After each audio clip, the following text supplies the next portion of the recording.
Halo sob, bertemu lagi dengan gua di channel Hadija. Kita lanjutkan pembahasan kemarin tetap mengenai masalah niat. Ya, niat seperti yang gua udah sampaikan adalah visi dan misi bagaimana kita mau melangkah ke depan. Ini penting. Tetapi perlu adanya dorongan yang kuat sehingga kita bisa benar-benar membuat niat itu menjadi sebuah pondasi dan landasan yang kuat. Nah, kali ini gue mau sedikit bercerita dulu mengenai seorang yang sangat gue kagumin, dan beliau adalah orang yang luar biasa di Indonesia, yaitu Bapak Chairul Tanjung. Tahun 2015 tepatnya, waktu itu pas malam takbiran, gue bertemu dengan beliau. Beliau begitu bersahaja ya, walaupun beliau itu merupakan salah satu orang terkaya di Indonesia, tetapi kesederhanaannya dan komunikasinya sangat luar biasa. Makanya gue ingin belajar banyak dari beliau. Salah satu yang gue terkesan adalah saat kita makan bersama.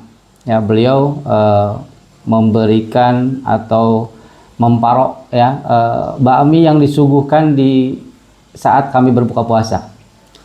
Beliau menyampaikan seperti ini. Nih, bakmi Jawanya dibagi dua, biar lu bisa cerita sama anak, bini dan cucu lu bahwa lu pernah makan berdua sama Pak Cete.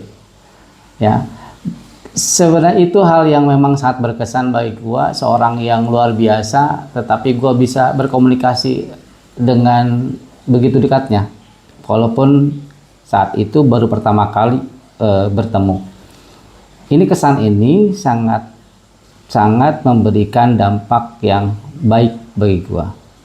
Karena apa? Karena ternyata seorang Chairul Tanjung itu adalah sosok yang sederhana, dan apalagi beliau telah menerbitkan buku Si Anak Singkong, dan itulah salah satu yang gua nukil di buku gua ini mengenai bagaimana sepak terjang Pak Cete sehingga beliau bisa mewujudkan mimpi-mimpinya, walaupun awalnya beliau adalah kaum marginal, kaum yang memang sebenarnya bukan berasal dari orang kaya, tetapi beliau tidak mau menjadi orang yang tidak maju ke depannya.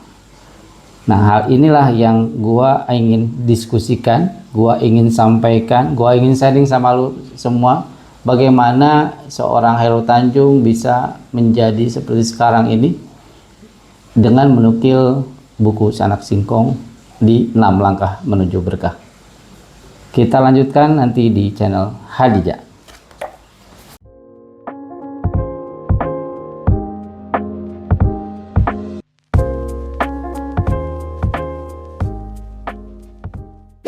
Pertemuan pertama itu membuat gua terkesan ya, apalagi beliau orang yang luar biasa dan sangat terkenal di Indonesia.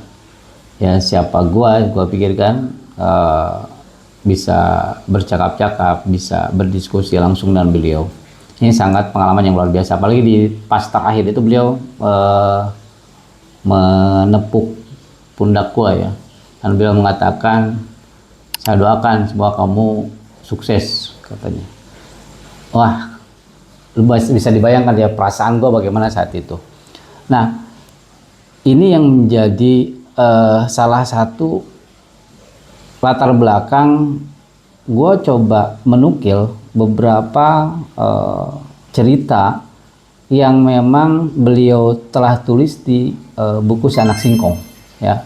Ini salah satunya yaitu cerita di bagian 10 yang berjudul Menunggu Bapak Pulang Demi Zakat Fitrah ya.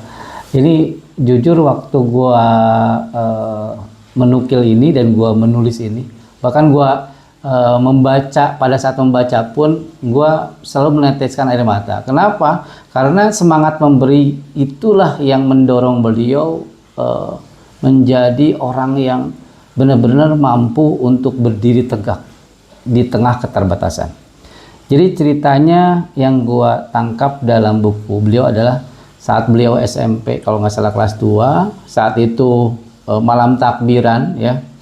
Biasanya kan anak SMP ya harusnya merasakan bahwa bagaimana sih besok mau lebaran, gue udah beli baju baru atau belum gitu ya. Kemudian besok mau nunjukin sama teman-teman kita apa nih ya. Tapi tidak dengan beliau. Beliau itu belum bisa tidur. Kenapa belum bisa tidur? Karena beliau menunggu ayahnya yang belum pulang. Beliau menunggu ayahnya yang belum pulang itu bukan menantikan baju baru, sepatu baru bukan. Tetapi beliau justru ada sesuatu yang belum dan kewajiban yang belum tertunaikan, yaitu membayar zakat fitrah. Nah, beliau itu menunggu. Di tengah menunggunya itu ada marbot masjid atau pengurus masjid yang melihat dan disampaikanlah, udahlah nanti kamu akan saya kasih zakat fitrah. Nah, beliau begitu mendengar itu merasa dadanya sesak, ingin menangis. Kenapa? Karena beliau mengatakan, ya Allah, kami ini mampu berdiri dan kami harusnya bisa memberi, bukan menerima. Nah, saat menunggu jam 2, jam 3, baru setengah 4 datanglah sosok yang ditunggu, yaitu ayahnya. Begitu datang ayahnya, beliau cepat berlari, ayah, apakah ada uang untuk zakat fitrah? Ayahnya mengangguk dan memberikan uang zakat fitrah itu, sehingga setelah itu beliau sangat bergembira menerima uang itu bukan untuk dirinya, tapi langsung lari ke masjid dan membangunkan pengurus masjid dan beliau berzakat di sana.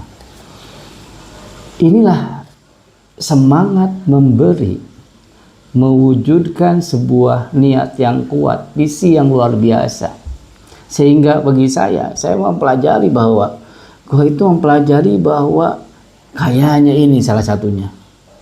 Ya, cikal bakal kenapa seorang Khairul Tanjung menjadi orang terkaya. Kenapa? Karena kekuatan hatinya kuat untuk apa? Untuk memberi.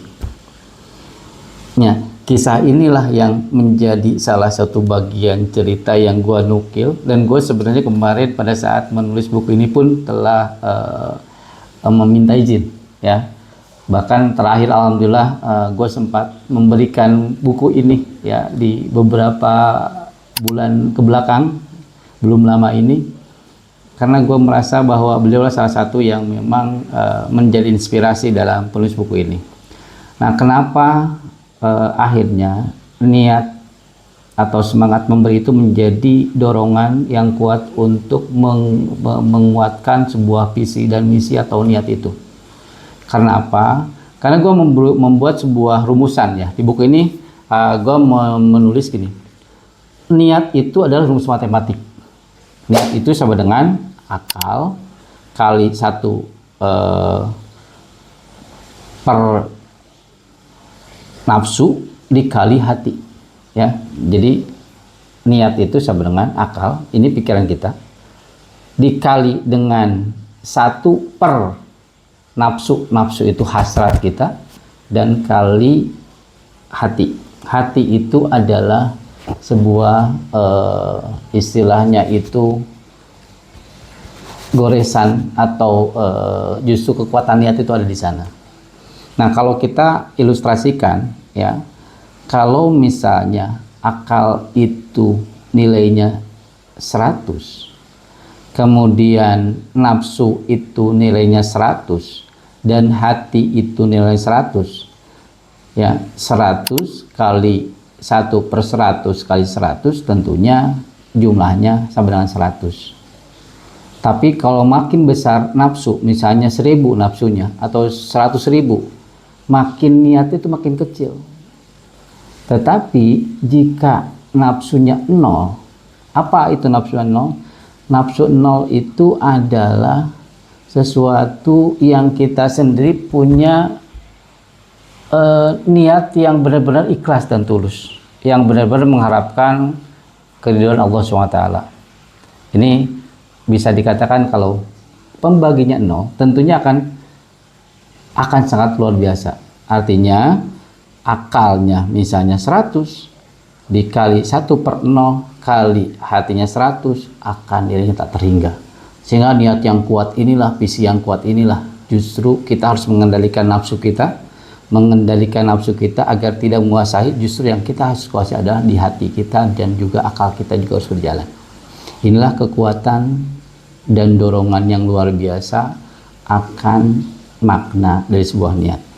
Dan ini menjadi pelajaran bagi gua. Sampai kemarin beberapa kali bertemu dengan Pak Hairul Tanjung, dengan Pak CT, luar biasa banget ya, karena banyak hal yang kita bisa pelajarin, yang kita sendiri akhirnya memahami bagaimana filosofi untuk mewujudkan sebuah kesuksesan dengan menguatkan niat. Demikian untuk bab ketiga ini atau chapter ketiga di channel Hadijah.